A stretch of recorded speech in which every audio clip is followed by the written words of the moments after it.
आज कुरुक्षेत्र लोकसभा क्षेत्र के इस कार्यकर्ता मिलन समारोह में आए हुए दोनों पार्टियों के बहुत ही वरिष्ठ कर्मठ मेहनतकश कार्यकर्ता साथियों, माताओं, बहनों, पत्रकार सहायता दोस्तों, मेरे से पहले जो वक्ता थे, बोलने वाले थे, उन सब साथियों ने आपके बीच में कांग्रेस का 10 साल का शासन कैसा था, पिछले 10 वर्षों से भारतीय जनता पार्टी का देश और प्रदेश में जो राज बना, उस राज में किस किस्म के हालात रहे, हमें किन किन परिस्थितियों का सामना करना पड़ा, इन सब बातों पे खुल करके मेरे से पहले बोलने वाले साथियों ने चर्चा करी। अगर उन्हीं बातों को दोहराऊंगा तो लंबा समय लगेगा। आप भी काफी देर से बैठे हैं। साथियों, भाजपा ने सत्ता में आने से पहले बड़े बड़े वायदे किए थे और वायदे ऐसे थे, हर आदमी देश के प्रधानमंत्री के उस वक्त कही हुई बात को ये मानता था कि अगर ये जो बातें कही जा रही है, ये वायदे जो हमारे साथ किए जा रहे हैं, अगर ये पूरे कर दिए गए तो देश का हर नागरिक खुशहाल हो जाएगा। आपको याद होगा, नरेंद्र मोदी जी ने सत्ता में आने से पहले खुल करके एक बात कही थी कि अगर हमारी सरकार बनेगी तो कांग्रेस के वक्त में जो पैसा इस देश से लूट करके विदेश के बैंकों में जमा कराया, हम उस काले धन को लेकर के आएंगे और हर व्यक्ति के खाते में 15-15 लाख रुपया जमा करा देंगे। दूसरा बड़ा वायदा किया था, पढ़े लिखे युवाओं के साथ, नौजवानों के साथ, उनसे कहा था 2 करोड़ पढ़े लिखे नौजवानों को हर वर्ष सरकार में नौकरी देने का काम करूंगा। वहीं किसान के साथ वायदा किया था, स्वामीनाथन की रिपोर्ट लागू करूंगा, एमएसपी का कानून बनाऊंगा। इन माताओं और बहनों से कहा था कि मेरी सरकार बनने के बाद घर घर के अंदर गैस के कनेक्शन मुफ्त में देने का काम करूंगा। हर वर्ग के लोगों को लुभाने के लिए वायदे किए गए थे, लेकिन साथियों, वायदे पूरे करने की बजाय इस तरह के निर्णय लिए जिससे लोगों के सामने समस्याएं आई, दिक्कतें आई, कठिनाई आई। 10 साल बड़े मुश्किल के दौर से गुजरना पड़ा। जब 10 साल के बाद लोकसभा का चुनाव हो रहा था, माजरा साहब ने मेरे से पहले खुद के जिक्र किया था कि चौधरी ओम प्रकाश चौटाला ने गैर कांग्रेस और गैर भाजपा का एक तीसरा मोर्चा बनाने की बात फतेहाबाद में चौधरी देवीलाल जी के जन्म दिवस पे कही थी। और जब चौधरी ओम प्रकाश चौटाला देश भर के नेताओं से कह रहे थे क्या देश में जरूरत है तीसरे मोर्चे की, आज देश का हर नागरिक जहां कांग्रेस से दुखी होकर के भाजपा को सत्ता में लाया था, अब भाजपा से भी परेशान है, बदलना चाहता है। लेकिन साथियों, उस मंच के ऊपर नीतीश कुमार भी थे। उन्होंने चौटाला साहब से आग्रह किया और कहा कि चौटाला साहब, हमें कांग्रेस से परहेज नहीं करना चाहिए, भाजपा को सत्ता से पार करने के लिए कांग्रेस को साथ ले लेना चाहिए। चौटाला साहब ने कहा कि ठीक है, अगर आप सबकी ये राय है तो मुझे इस बात से कोई परहेज नहीं, लेकिन मुझे शक है कि कांग्रेस के लोग समय के साथ आपके साथ बेईमानी करेंगे। जो चौटाला साहब ने सोचा था वही हुआ। सबसे पहले नीतीश कुमार जो इस बात की पैरवी करता था कि कांग्रेस को तीसरे मोर्चे में शामिल किया जाए, उस नीतीश कुमार को कांग्रेस के लोगों ने उस इंडिया गठबंधन से बाहर करने का काम किया। जिस व्यक्ति चौधरी ओम प्रकाश चौटाला ने तीसरे मोर्चे की बात करी थी, गैर कांग्रेस की बात करी थी, इन बेईमान कांग्रेसियों ने उस इंडिया गठबंधन का हिस्सा चौधरी ओम प्रकाश चौटाला को भी नहीं बनने दिया। आज उसका खामियाजा देश के लोग भुगत रहे हैं। अगर इंडिया गठबंधन में हम शामिल होते तो हरियाणा की 10 की 10 सीटें जो है इंडिया गठबंधन जीतने का काम करता। भूपेंद्र सिंह हुड्डा बेईमान था, वो नहीं चाहता था कि हरियाणा से भारतीय जनता पार्टी कमजोर होकर के सत्ता से बाहर हो जाए। इसलिए जहां आपको शामिल नहीं कराया गया, वहीं बिहार के अंदर अगर नीतीश कुमार को रख लिया होता साथ में, तो फिर आज बिहार की सारी सीटें इंडिया गठबंधन जीत करके देश में अपनी सत्ता हासिल करता, भाजपा सत्ता से बाहर हो जाता। कांग्रेस ने अपना राज स्थापित करने के लिए, अपनी ताकत बढ़ाने के लिए देश के लोगों को फिर से ऐसी सरकार के हाथों में सौंप दिया जो लगातार लोगों को परेशान करने का काम कर रही है। वहीं हरियाणा प्रदेश में 10 वर्ष में भाजपा की सरकार बनने के बाद अनेक दिक्कतें लोगों के सामने आई है। भ्रष्टाचार बढ़ा है, कानून व्यवस्था खत्म होगी, पढ़े लिखे नौजवान बच्चों के पास रोजगार नहीं है, नौकरी नहीं है, स्कूलों में मास्टर नहीं है, अस्पतालों में डॉक्टर नहीं है, साथियों नहरों में पानी नहीं है, बिजली नहीं है, नशा बढ़ गया, अपराध बढ़ गया। आज हर व्यक्ति इस सरकार को बदलना चाहता है। जहां इस सरकार को बदलना चाहता है, वहीं कांग्रेस को भी सत्ता से दूर रखना चाहता है। मैंने पूरे हरियाणा प्रदेश के 2000 से ज्यादा गांव का भ्रमण करके बहुत नजदीक से लोगों की दिक्कत और कठिनाई को समझने का काम किया। आज हर व्यक्ति परेशान है। जब परिवर्तन यात्रा लेकर के मैं हरियाणा में निकला था, उस वक्त साथियों बुजुर्गों के साथ बैठ करके जब बात करी, तो बुजुर्गों ने खुद करके कहा कि भाजपा की सरकार बनने के बाद 1,80,000 रुपए का कैप लगा करके हमारी पेंशन काटने का काम किया है।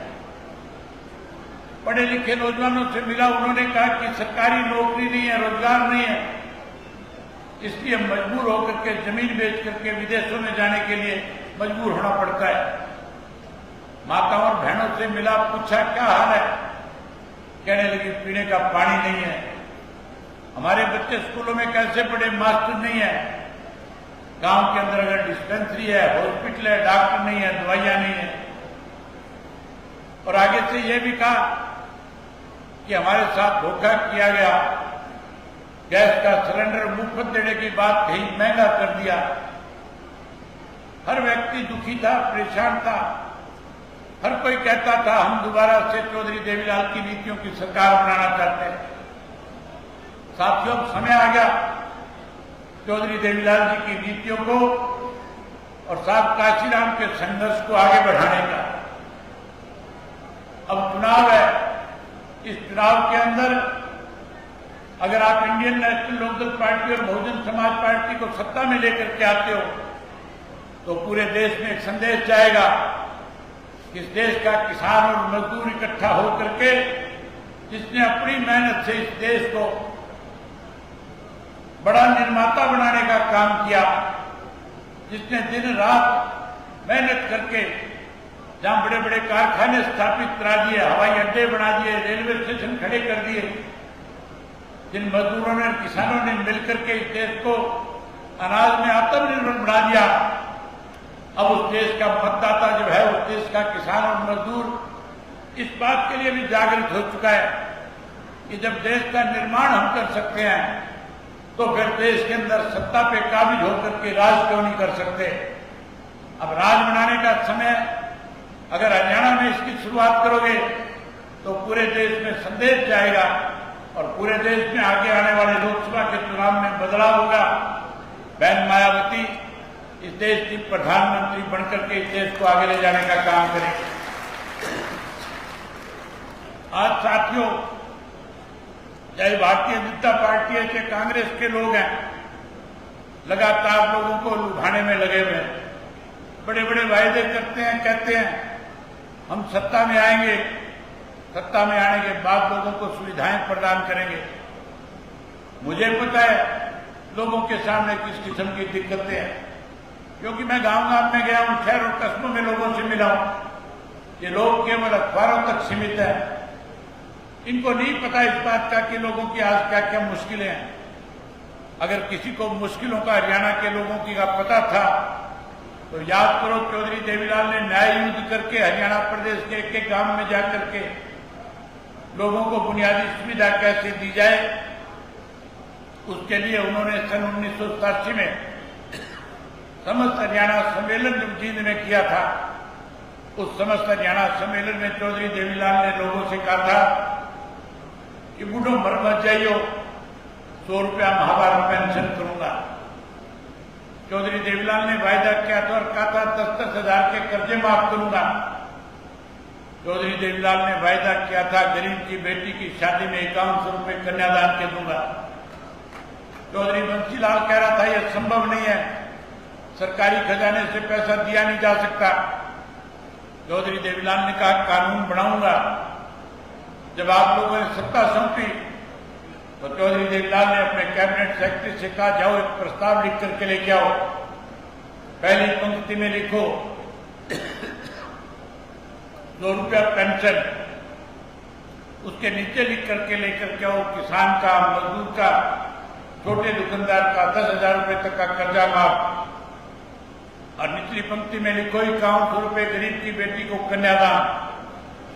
और वो तीनों चीजें लिख करके लाए। चौधरी देवीलाल ने कैबिनेट से मंजूर कराया और कानून बना करके लोगों को सुविधा देने का काम किया। 10 साल कांग्रेस का राज रहा, हुड्डा कहता रहा। उस 10 साल के राज में लोगों को सुविधाएं देने की बजाय चौधरी शेर सिंह जैसे बता रहे थे कि किस तरह से भेदभाव किया गया। केवल सरकार वो तक सीमित थी, बाकी हरियाणा के लोग परेशान थे, दुखी थे, सरकार में अनदेखी हो रही थी। अगर सरकार में सबको सारी सुविधाएं दी तो चौधरी ओम प्रकाश चौटाला ने सरकार आपके द्वार लगा करके लोगों को ज्यादा से ज्यादा सुविधाएं प्रदान करने का काम किया था। आज साथियों, सत्ता में बैठे लोग, प्रदेश का मुख्यमंत्री रोज नतनिए हर रोजाना नए नए वायदे करता है। हैरानी की बात है, 10 साल राज रहा, 10 साल में ऐसे फैसले लिए थे जिससे लोग परेशान हुए। अब उन फैसलों को बदल रहे हैं। इस बात पे मोहर लगा रही है सरकार कि हमने 10 साल गलत फैसले लेकर के लोगों को परेशान किया। अब हर व्यक्ति बदलना चाहता है। जहां ये लोग वायदा करके कहीं लुभाने की बात करते हैं, इन्होंने कभी भी सत्ता में आने के बाद अपने वायदे पूरे नहीं किए। मैंने नजदीक से देखा और सारी चीजों को समझने के बाद जब हमारा और बहुजन समाज पार्टी का आपस में समझौता हुआ तो हमने बैठ करके फैसला लिया कि अगर सरकार बनेगी तो सरकार बनने के बाद हम लोगों को कौन कौन सी ऐसी सुविधाएं दें जिससे हरियाणा प्रदेश के लोगों की दिक्कत और कठिनाई खत्म हो जाए। हमने आपस में विचार विमर्श किया और विचार विमर्श के बाद फैसला लिया कि हम हर जिले में जाएंगे, हर लोकसभा क्षेत्र में जाएंगे, कार्यकर्ताओं को खुल करके बता करके आएंगे कि हमने आगे क्या करना है, कार्यकर्ताओं की जिम्मेवारी लगा करके आएंगे। आप लोगों को मेरी कई बात पे विश्वास और भरोसा है या नहीं है?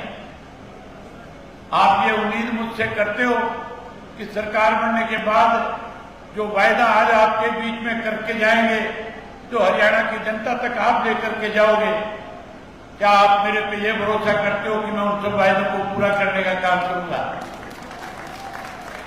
अगर आपको विश्वास और भरोसा है तो साथियों, सबसे पहला काम जो है, जो पेंशन चौधरी देवीलाल ने 100 रुपया बढ़ाई थी, जिसको 35 वर्ष हो गए, महंगाई बढ़ गई है, हम उस पेंशन को बढ़ाएंगे। 7500 रुपया बुजुर्ग को मान सम्मान की पेंशन देने का काम करेंगे।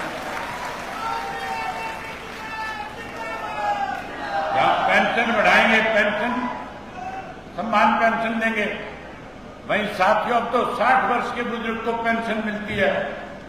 हम उसकी आयु सीमा कम करके 58 वर्ष के बुजुर्ग को पेंशन देने का काम करेंगे।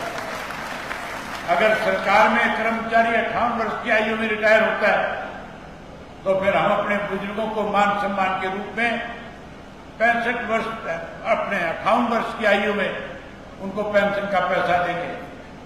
वहीं बेरोजगारी बढ़ गई, बच्चे पलायन कर रहे हैं, विदेशों में जा रहे हैं। हम हर घर में एक बच्चे को, चाहे वो लड़का हो चाहे लड़की हो, जो पढ़ा लिखा होगा उसको सरकारी नौकरी देने का काम करेंगे। जो कोई नौकरी से वंचित रह जाएगा उसे मायूस नहीं होने देंगे। जब तक उसको रोजगार नहीं मिल जाएगा, नौकरी नहीं मिल जाएगी, 21,000 रुपया उसको सम्मान भत्ता देने का काम करेंगे। ये माताएं बहनें बैठी है, मोदी कहता था गैस का सिलेंडर मुफ्त में दूंगा, अब महंगा हो गया। हुड्डा कहता है 500 का दूंगा। जब हुड्डा की सरकार थी तब हुड्डा ने कभी गैस का सिलेंडर सस्ते में देने की बात नहीं कही। तब तो कांग्रेस के राज में महंगाई बढ़ी थी, गैस के सिलेंडर की कीमत बढ़ती जा रही थी, उसे रोकने का प्रयास नहीं किया गया। अगर गैस का सिलेंडर किसी के राज में सबसे ज्यादा सस्ता था तो चौधरी ओम प्रकाश चौटाला जब मुख्यमंत्री थे 250 रुपये में गैस का सिलेंडर घर में दे करके जाया जाता था। अब आप राज बनाओ, आप मुफ्त में देने का काम करेंगे। गैस का सिलेंडर मुफ्त देंगे, भाई गृहिणी को रसोई के खर्च के लिए किसी के सामने हाथ ना फैलाना पड़े, 1100 रुपये आपके खाते में हर महीने डालने का काम करेंगे। उसके साथ साथ साथियों मुफ्त पानी देंगे। चौधरी ओम प्रकाश चौटाला मुख्यमंत्री थे, टूटी लगाई थी, गली में पानी दिया जाता था। हम दोबारा फिर सबक पानी का प्रबंध करेंगे, मुफ्त में पानी देंगे। वहीं पानी मुफ्त के साथ साथ आज भाजपा वाले, कांग्रेस वाले बिजली के 200, 300, 500 यूनिट कम करने की बात करते हैं, फ्री में देने की बात करते हैं। चिंता करने की जरूरत की सरकार बनाओ। हर डोमेस्टिक में हर घर को घर के ऊपर सोलर का पैनल लगा करके मुफ्त में बिजली देने का भी वायदा करते हैं। वहीं उसके साथ साथ अच्छी शिक्षा का प्रबंध करेंगे और अच्छी शिक्षा के साथ हर बच्चे को मुफ्त में शिक्षा प्रदान करने का भी काम करेंगे। वहीं हुड्डा कहता है 20 लाख रुपये दूंगा कोई बुजुर्ग बीमार होगा तो, बीजेपी वाले कहते हैं आयुष्मान के कार्ड से 10 लाख देंगे। हम तो परमात्मा से दुआ करते हैं कोई किसी के घर में बीमार ना हो, पूरा हरियाणा स्वच्छ रहे। लेकिन अगर कहीं कोई हार्ट बीमारी आ गई, कोई बीमार हो गया, उसको इलाज के लिए चिंता करने की जरूरत नहीं होगी। चाहे उसमें 10 खर्च होते, 20 खर्च होते, 100 खर्च हो, सारा का सारा पैसा हरियाणा की सरकार उठाने का काम करेगी। वहीं उनके साथ साथ ओल्ड पेंशन के लिए कर्मचारी रोजाना सड़कों पर रहते हैं। ये ओल्ड पेंशन जो खत्म की गई थी कांग्रेस के राज में हुआ था, आप बदलाव लाओ, सरकार लाओ अपनी, हम ओल्ड पेंशन स्कीम फिर से लागू करने का काम करेंगे।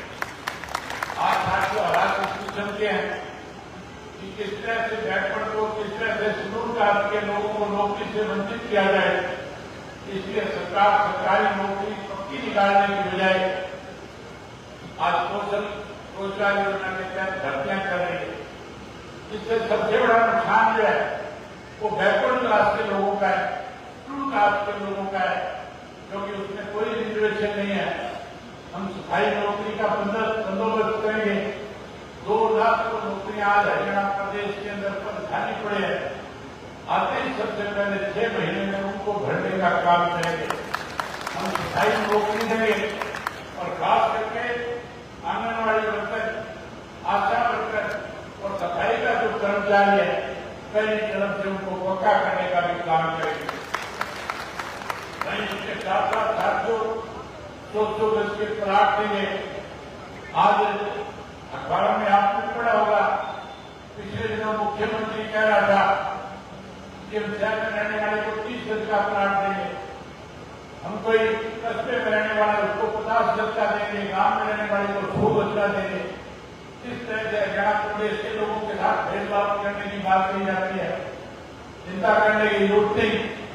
हम 100 गज का प्लाट है, वो शहर में रह रहा है, कस्बे में रह रहा है, गांव में रह रहा है, हरियाणा के किसी भी कोने में बैठा है, जो आदमी भूमिहीन है उसको 100 गज का प्लाट देंगे और उसके साथ साथ जो देवीलाल आवास योजना के तहत पक्का मकान बना करके भी देने का काम करेंगे।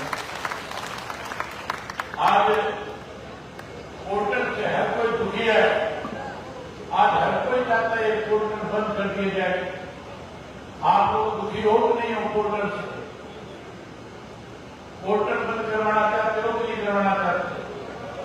अगर करवाना चाहते हो तो जोर से बोल के बताओ कि बंद करवाना चाहते हो। बंद करवाना चाहते हो, आप सरकार बनाओ, जहां पोर्टल बंद करेंगे वहीं राशन कार्ड बना करके देंगे, उसी से सारी सुविधाएं हरियाणा प्रदेश के हर नागरिक को मिलेगी। वहीं उसके साथ साथ अपनी राजधानी बनाएंगे, अपना हाईकोर्ट बनाएंगे। चंडीगढ़ के अंदर जो हमारा 40% का हिस्सा है वो हिस्सा भी लेकर के रहेंगे, वहीं अपनी राजधानी बनाने का काम करेंगे। ये साथियों सारी बातें तब संभव है जब आप सब मिलकर के अभी से आने वाले चुनाव तक 1 तारीख तक लगातार लोगों से संपर्क करो, लोगों में विश्वास पैदा करो। जहां लोगों का मन नहीं तो वहीं उन्हें इस बात का विश्वास और भरोसा दिलाओ कि जो बातें हम आज आपके बीच में क्या करते जा रहे हैं, हमारी सरकार बनने के बाद पहली तरफ से पूरा करने का काम करें। साथियों पिछले दिनों डिबेट थी, वो डिबेट के अंदर अलग अलग पार्टियों के नेता आए थे। इंडियन नेशनल लोकल पार्टी की तरफ से चौधरी रामपाल माजरा गए हुए थे, भारतीय जनता पार्टी की तरफ से उनका नेता है, उनका कांग्रेस का उदय भाग बैठा था। सबसे पूछ रहे थे सरकार किसकी बनेगी, कांग्रेस वाला अपना दावा कर रहे थे, भाजपा वाले अपना दावा कर रहे थे। जब माजरा जी से पूछा गया कि माजरा जी आप क्या कहना चाहोगे, माजरा जी ने कहा कि चले चश्मा लगा के चलेगा हाथी, उड़ेगी धूल, ना रहेगा पंजा ना रहेगा फूल। तो साथियों और समय आ गया बदलाव लाने का। चौधरी ओम प्रकाश चौटाला एक बात खुल के कहते थे, जहां भी वर्करों के बीच में जाते थे, ये कहते थे राज मांगने से नहीं मिला करता, राज सबको छीना जाता है। अब छीनने का समय आ गया, अपना राज बनाने का समय आ गया, गरीब और मजदूर की किसान की ताकत को आगे बढ़ाने का समय आ गया। मैं उम्मीद करूंगा कि जहां आप अपना राज बनाने के लिए अपने पूछोगे, भाई 25 सितंबर को चौधरी देवीलाल जी का जन्मदिन है, हम हर साल बहुत धूमधाम के साथ मनाते हैं। इस साल भी हमारा फैसला है जीत जिले की उजाड़ा मंडी में मनाएंगे और इतना बड़ा सम्मान दिवस होगा, बहन मायावती मुख्य अतिथि के रूप में आएगी। यहाँ आएंगी भाई 25 सितंबर को इतनी बड़ी संख्या में आ जाओ कि हर पत्रकार, हर अखबार, हर मीडिया, सोशल मीडिया हर बड़ी जगह से कि हरियाणा प्रदेश के अंदर Bahujan Samaj party, Indian national local party सत्ता की तरफ बढ़ गई, सत्ता पे काबिज होगी, भाजपा को कांग्रेस को सत्ता से दूर करने का काम करेगी, वही अपना राज बनाएगी। मैं उम्मीद करूंगा हर कार्यकर्ता